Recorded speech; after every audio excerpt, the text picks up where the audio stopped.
दो तीन मांगे ऐसी थी जो मुख्य मांग थी, कहीं न कहीं सरकार पीछे हट रही थी, प्रशासन कहीं दबाव में था, इस मांगों को माना नहीं जा रहा था।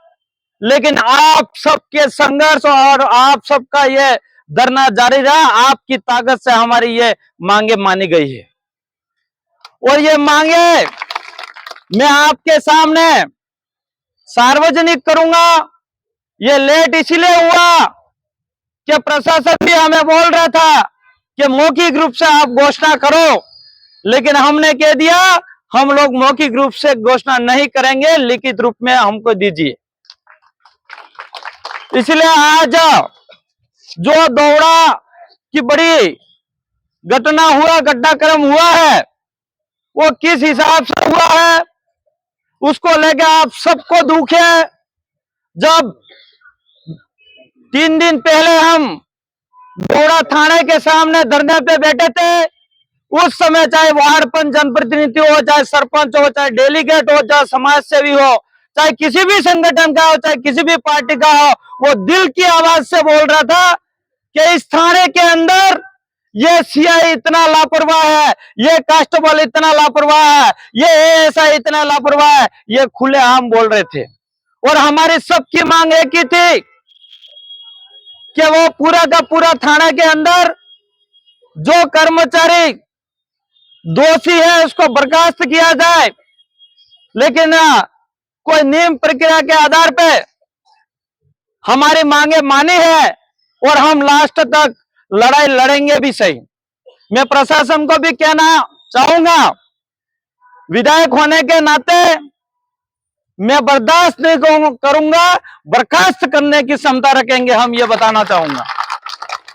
और ये जो फर्स्ट जो बताना चाहूंगा, दौड़ा ब्लॉक के अंदर तेजकरण जयकरण पुलिस निरीक्षण अधिकारी पुलिस थाना दौड़ा सस्पेंड। इसके बाद जो 4 नीचे के कार्मिक है उनके मैं नाम सुनाना चाह रहा हूं। वलमराम पुत्र दूल्हा उप निरीक्षक suspend, Suresh Kumar head constable suspend, Pushpendra Singh suspend, Madhav Singh suspend. ये सब आपकी ताकत से हुआ है, ये आवाज मेरी नहीं थी, ये आवाज आपकी थी।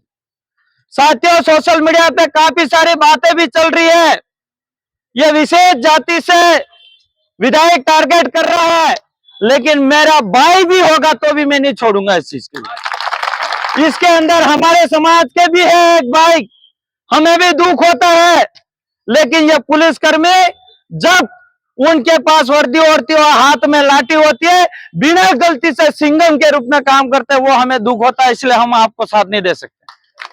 हम जनप्रतिनिधि हैं, हम समाज के आम व्यक्ति नागरिक के नौकर हैं।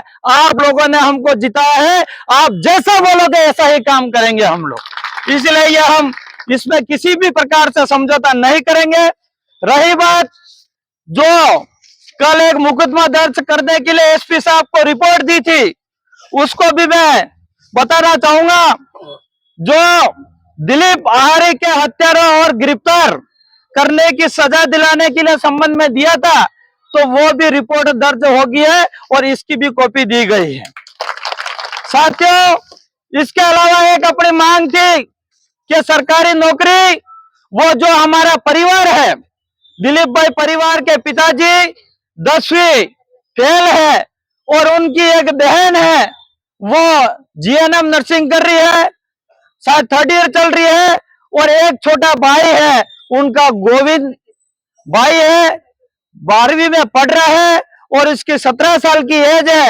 लेकिन अभी वर्तमान एज जो भाई हमारे दिलीप भाई के पिताजी जो जीवराज जी को एक संविदा कर्मी सरकारी नौकरी जो रघुनाथपुरा गांव के अंदर हॉस्टल है, इसके अंदर नौकरी दी गई है। इसके अलावा 2 महीने के बाद, 1 साल के बाद एक माँबाड़ी जो उनका बच्चा है उनको दी जाएगी। ये दोनों है। मैं ज्यादा बातें नहीं करके इसके आगे जो हमारी मांगे थी लगभग लगभग माने गए। मेरे से पूर्व में जो एमपी